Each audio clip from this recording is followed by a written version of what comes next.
everybody, a rough voiced Prowl here, and while I'm not feeling 100% perfect yet from my little illness that I've had, I am so excited to be here with you guys today because we are going to get down to doing some farming and even a little bit of building our first structure, even actually like major structure, and it's going to be happening over here. What we're going to be going over today is, I probably shouldn't say one of our last, but at least like our last manual farming we're going to do prior to like our first fully automatic farm. And this manual farming is going to be incredibly important because, and it's not trees, I know I'm over here by trees, it's not trees. It's incredibly important because first of all, you can get a lot of this stuff extremely fast. There are important ways to farm it properly to get it even faster, and it can actually be extremely important to us once we get our iron farm and trading hall up, because we're going to have some great things to trade to get emeralds incredibly quickly. But first, before we do that, I need to actually get rid of all these trees because they're in the way of what's going to eventually go here. Okay, now I want you to picture here for just a moment all of this changing over to dirt. Yes, it sounds like quite a big undertaking, and it kind of will be, but we'll cover most of it over. There's like a big hole back there. We can just cover right over top of that. This whole thing right here is probably gonna have to be chopped down, and we're just gonna have to kind of smooth this out generally. I'm not gonna mess with this big mountain. I don't think I'm gonna mess with like this big hill right here either. That's a little much for me to want to like fight off right now. But this is a lot of land, and we're gonna change all of this over to dirt because we're gonna be building a lot of manual crop farms and a farmhouse today. And I guess more than just crops. We're gonna be doing everything from sugarcane and bamboo to carrots, potatoes, wheat, beetroot. Am I missing anything else? Maybe I'm missing something else. Pumpkins, melons. We're gonna take care of all of these things here, and we're gonna go over the most efficient way to plant every single one of them. And having this big field full of all of these different crops will give us basically all of what we need of all of those things in the early game, and it'll set us up to have plenty of stock of those things when we make automatic farms for them in the later game. This is going to be pretty awesome. I'm going to skip the boring part for you guys. I'm going to go ahead and do all of this over the course of maybe 1 or 2 live streams. We'll see how long it takes. It always takes longer than I think. When I get back on the other side, you guys will have a nice clean looking field of dirt, and we'll get started on planting. And after about 18 hours of just grinding this area nonstop, here's a picture of the before, and here's what it looks like now.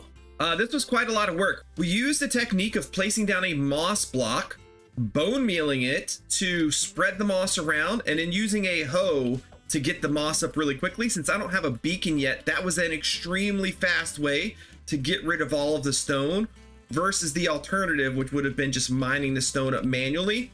If you don't have a beacon, don't have efficiency 5 or whatever, do that method. Place down a piece of moss, bone meal the moss, and then mine the moss up with a hoe, and it works really well. I kind of like, I'll probably, maybe sometime in the future, we'll detail this a little bit better, but I kind of like the way that this mossy hillside ended up. I was going to go and take all the moss out and replace it with dirt or grass and just be a grassy hill, but I kind of like the overgrowth, like green look of it, so we might keep it, I think. And then this big stone mountain right here, I think at some point I'm gonna do this to it, and it'll look really, really, really cool. Also some future plans here that I'm not tackling right now just because we've spent so much time on this already. I left this big, almost fell in there. I left this big hole because I wanted to make it into a pond. Somebody during the live stream recommended I make a pond. This seemed like a good area for it, so we plopped the pond right here. There's already a big hole there, so it made it easy. And then maybe we even have like a stream or something run to it. Maybe I'll like make one up here that comes down. I don't know. We'll figure that part out when it happens. But overall, I like the way it looks. I wanted it to be mostly flat, but my first pass through, it was too flat, so I just added in like a little bit of like a lip here, and I think I did the same thing up here too, just to make it not look so incredibly flat. Now my next step is the farmhouse, because guess what? I've already designed it. and it's amazing. It might be my best build I've ever done so far. But I got to figure out where I want to put it. I don't have the add-on pack loaded yet, Structura, but what I'm going to do is I'm going to walk around here with Structura loaded up and just see what feels like a good area for my farmhouse to go. We're going to plop that down and I'm going to start building, and you guys are going to enjoy an amazing time lapse.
Oh yes, there we go. The house is all done. Hopefully you guys enjoyed that time lapse. It was definitely fun to do, and I'm super happy with how this thing turned out.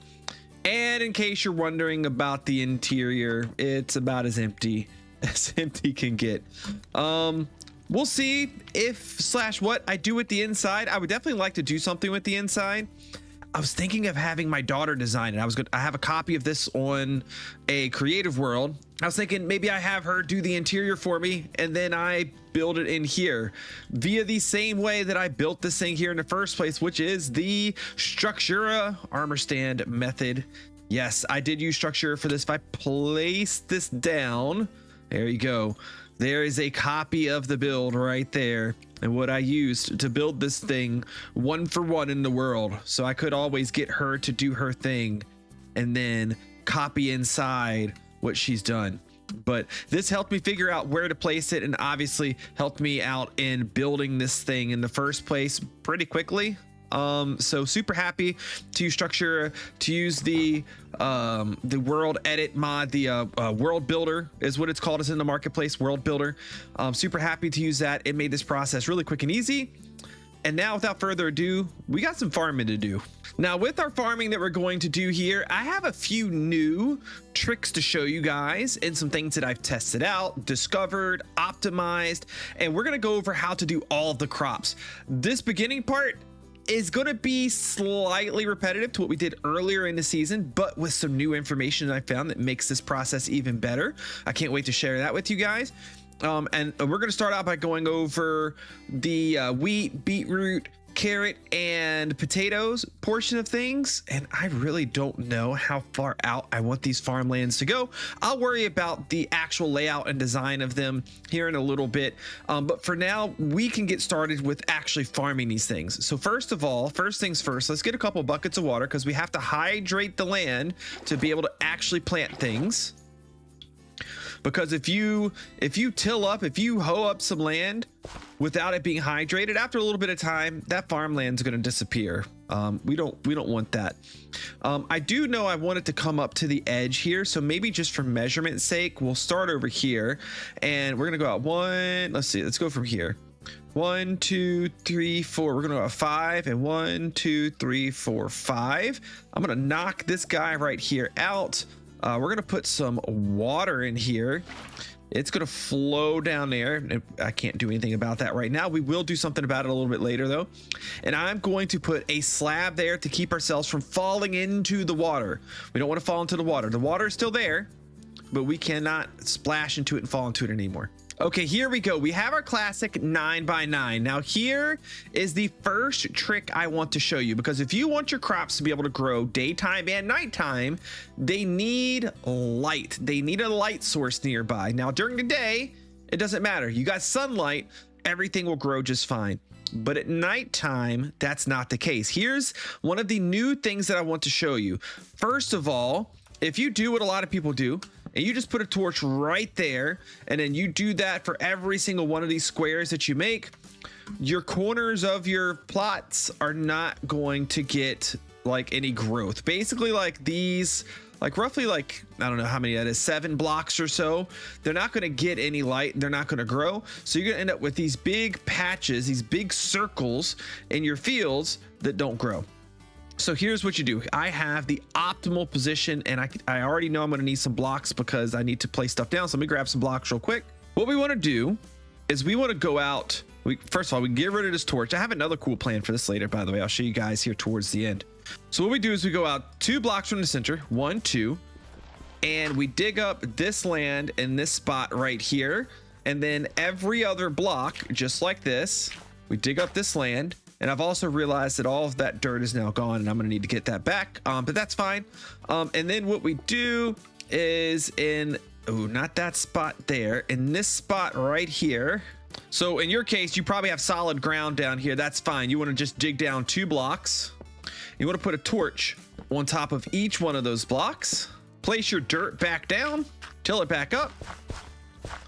And a really cool thing is that light will go through farmland. Farmland is not a full solid block, so light can pass through it, which means we don't have any visible lighting up here. We don't need to take up any farmland spots to be able to actually like have a light source here that's going to properly light up all of these areas. And I have tested it, it does light them all up. Now what we're going to want to do is we are going to want to alternate our rows between our seeds. I'm going to do beetroot and wheat seeds here, just like this. And in case you have not seen in a previous episode, first of all, chickens like seeds. Go wake Mr. Chicken. And number 2 is if you alternate growth of your, like the placement of your crops, they will grow 2 times faster than if you put these same crops directly beside each other like that. This mechanic is based on a diagonal growth, like I guess algorithm that it looks at. If it's this mechanic is based, this is a diagonal growth like check that it does. So it does check to see what is across diagonally, not right beside. So these are fine, but this diagonal would not be fine if we did not mix it up. Now, the next thing to let you know is that the rain does nothing for your crops. Don't worry about it. But you can bone meal your crops up. And a nice thing about bone mealing is it does not get wasted if you overclick. So like right now, I'm holding it down. It's not doing anything to it. The game knows that that is all the way grown up. So we don't have to worry about wasting bone meal. We can just kind of go through and grow it like this ourselves. If for some reason we decide we need some more seeds, or we want to speed up crop growth for any reason. Now, the reason that I'm doing it is I want to show you the next bit here, which has to do with Fortune 3. If we use Fortune 3 to break a crop, it doesn't matter what tool it is. Any Fortune 3 tool is fine. If you break beetroot or wheat, it does not give you more beetroot or wheat. It gives you more wheat seeds and beetroot seeds. So unfortunately, you cannot cheat the system, so to say, to get more wheat and beetroot. You're only going to get 1 per harvest no matter what. Now, when we switch over to potatoes and carrots, a lot of the same rules are going to apply. We're going to skip rows in between. The lighting works in the same way, so that's set up the same. You can bone meal them just the same as you can with the wheat and the beetroot over there. But the big difference here is that when we use a fortune tool to break it, we don't just get a single potato or a single carrot. We get lots of potatoes and lots of carrots. Your fortune 3 effect does work on these guys, so it is a great way to get a lot more from your harvest. Okay. That's the simple stuff out of the way. Let's do one more super simple thing, and then we're going to get to 2 more things that are a little bit harder to optimize, or I guess not harder to optimize, but people don't quite know the tricks for these commonly that I'm going to show you. But first, the easy bit. And the easy bit is bamboo. There's really not a whole lot to it. We will make some super fast and amazing bamboo farms later on. Honestly, bamboo is one of the best plants to farm, and we'll go over that when we get to that point later on in the series. But bamboo, it is a good source of not only sticks, but it is also a crafting recipe for bamboo wood types, which is quite nice to have. And you can get it quite quickly and easily here. I'm going to skip this initial growth stage by just bone mealing some of this up for you guys. Bamboo does not need water to grow. It does not, I don't think it needs light. I don't think it needs light to grow. I'm gonna have to check on that. I don't think it needs light to grow. It just grows. First of all, it can grow to be incredibly tall. So the longer you let it sit here, the taller it's going to grow over time, which is why I kind of shoved it to the back here. I didn't want it like covering my landscape over there, but I do want nice access to it. And you can chop it down super quickly with the sword, and all of the layers above will fall down all on its own. It grows pretty quickly too. So you'll probably find that in what seems like no time, you're going to have huge fields of bamboo already grown up once you plant it. You don't have to worry about having spaces in between or anything like that. Just plant it however and wherever you want to, and harvest it whenever you get to it. And harvest it whenever it looks like it's too tall and you want to chop it down. But just make sure you don't chop the bottom. Chop right here. That way it can continue to easily grow up without you needing to replant. Okay, the next one we're going to do is melons and pumpkins, and this is one that people get wrong quite a bit. Oh gosh, we got to take care of this creeper before he blows me up. I've had so many creeper holes here I've had to fill, it's ridiculous. But melons and pumpkins are an interesting and fun one to do because a lot of people don't really get it right. Let's first just like very basically go over the mechanics of how they work first. Here, let's get a shovel here. And what I've seen, this is going to be annoying. What I've seen a lot of people do here, let's fill in this space right here, is I've seen a lot of people do this method. They'll put some water down. They will till the ground like this. They will put down a whole bunch of melon or pumpkin seeds like this. And then the melons and pumpkins, the way that they work, more generally speaking, is if you have a melon or pumpkin seed right here, once the stem grows out, the melon or pumpkin will grow to any one of these 4 adjacent blocks, assuming that they're a block that they can grow onto. Dirt is going to be the main one, grass, etc. The problem with the row method is if the melon tries to grow on this side, it's going to fail. It can't do it because there's nothing here to grow onto. If the melon tries to grow this way, it can't because there's a stem right there. So really, you've by default with a method like this, even on your edge, you've taken away 50% of your growth spaces. Around the middle here, you've taken 75% of your growth spaces away, meaning that you've made your farm about 4 times solar. So you don't want to do that. You want them to have as many spaces as possible to possibly grow in, which leads me to a design that I tried out that actually does not work as I thought maybe it would. Let me show you real quick. So that made me think a design like this may work, right? Because if you have everything spread out in this manner, every spot is available to grow to. This can grow here, here, here, here. This can grow here, here, here, here. And you don't have to worry about, oh, well, one stem is already grown over, so now that spot's being taken up by the other one. Technically, per plant, per pumpkin or melon that you plant, this is the fastest way. Per stalk. but per stalk in this case isn't as important as per area. Because see, when you do it this way, you're going to run across the issue of it takes quite a lot of space to be able, you don't get pumpkin seed, you don't get seeds back from all that. That's interesting. I did not know that. You're gonna run out of space really quick that way without getting a whole lot of return for it in terms of like how many melons and pumpkins you're going to get. So really the best method is a checkerboard. And it's also probably the easiest one to actually harvest too. So checkerboard is going to be the way to go. Actually, let's go ahead. Let's put this back down. So the checkerboard pattern is the best. So hydration still works the same way. We're going to want to go out 4 diagonally in each direction. And we're going to want to carve a checkerboard into this. Basically, we want every other slot to be the tilled up land. Something like this is good. Now, the same rule is going to apply the every other row being a particular type of seed. So we're going to do melons across here, pumpkins across here, melons, pumpkins, and we're just going to alternate those back and forth or until we run out of seeds like I just did. Now, here's the interesting thing about melons and pumpkins. While they do require light, just like other crops do, just like the crops we did earlier do, they actually don't require water. Once it's planted into the ground, if you just completely get rid of the water like so, the stems will still grow, albeit extremely slowly. They will grow very slowly. Now, if you don't have any anything planted in your farmland, like there's a few slots that I ran out of the crops for, so we don't have anything planted, it will convert back to dirt. So just be aware of that. But you can either keep the water in there, wait for the stems to grow up, and then take the water out and turn it into another piece of farmland. You can leave the water there if you want to. It's just 1 block out of many. It's not that big of a deal. Or the stems really take a long time to grow. You can just bone meal them just like this. Once they're bone mealed, that's it. You're good to go. You don't have to worry about that particular plant anymore. It's going to produce just fine.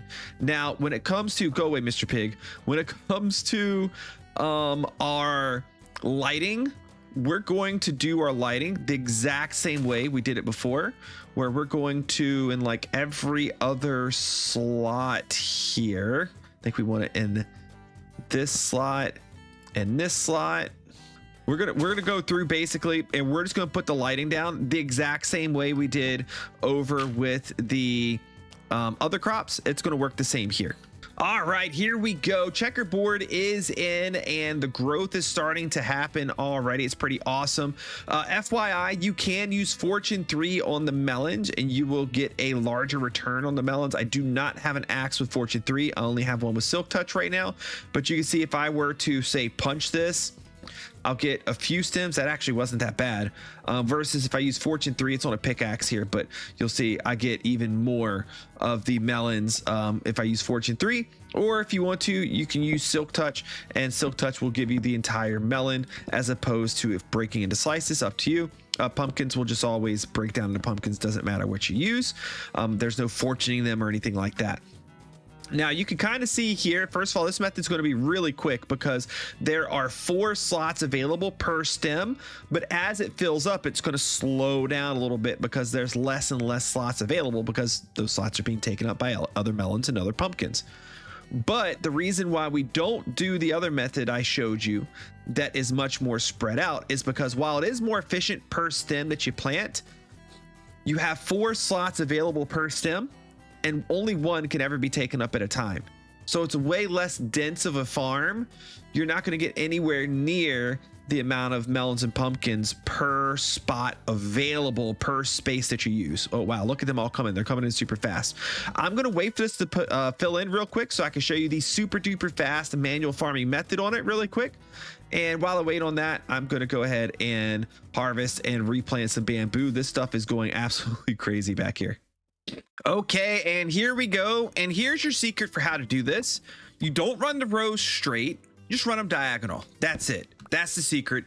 It's not that hard. If you like have your axe kind of like barely facing up and you go forward, you'll knock out everything. Oh gosh, here we go. Mr. Creeper again.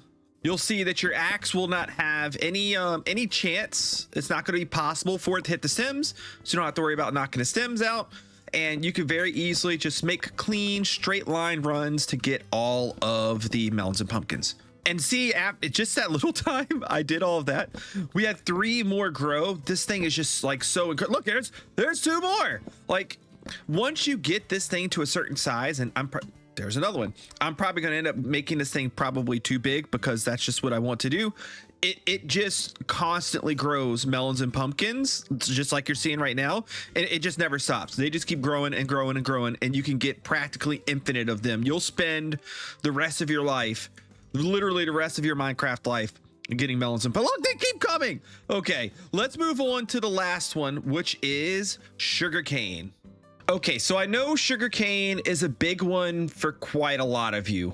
Sugarcane is used to make rockets. It's used for a number of other things too. A lot of people use paper to trade with villagers, etc., etc. I gotta figure out where I'm gonna do this. I think we're gonna do it down here. I originally was gonna do it down here, and then I covered I changed the area. Let me get myself some room first. Okay, I have us a little spot down by the water here, and I think this will be perfect for sugarcane to go to, because sugarcane must be beside water. Now, again, what I see a lot of people do with sugarcane, which I don't even have on my hotbar right now, is they'll just place sugarcane like along water like this. They'll go through and they'll make a little water channel like this, or maybe even like be slightly more efficient by making a water channel right here like this, and you fill this up with water, and then you can place sugarcane on this side, and you can place sugarcane on this side, and bam, you're done, right? Wrong. This is not the best way to do it. We're going to take the sugarcane here up, and this too, because there is a certain pattern that you need to know to best plant sugarcane, and the best way I can describe it is a knight in chess. So what we're going to do is we are going to start, it doesn't really matter too much. Let's start right here. We're going to start right here. And then a knight in chess moves up 2 spots and over by 1. So when you're moving to the right, you want to move up 2 and over 1. If you're moving to the left, you want to move up 1, over 2, like this. Now what this is going to do is it's going to allow us up 2 over 1. There we go. It's going to allow us to plant the most dense amount of sugarcane that is possible in the game. So I'm going to keep doing this a little bit just to get a little area to show you guys. Remember, up 1 over 2 if you're going left, up 2 over 1 if you're going right. Now I think this little area should be good enough to show you. I'm going to go through and I'm going to fill all of these spots with water. Next, go through and put a top slab on each one of them, because we do not want to fall down in the water, nor do we want the sugarcane to fall down in the water. And now what you're going to find is I can place sugarcane here, because it's beside this water. Here, it's beside this. Here, it's beside this. Here, it's beside this. Here, it's beside this. I can fill in all of these spots except for ones where I'm like close to an edge, right?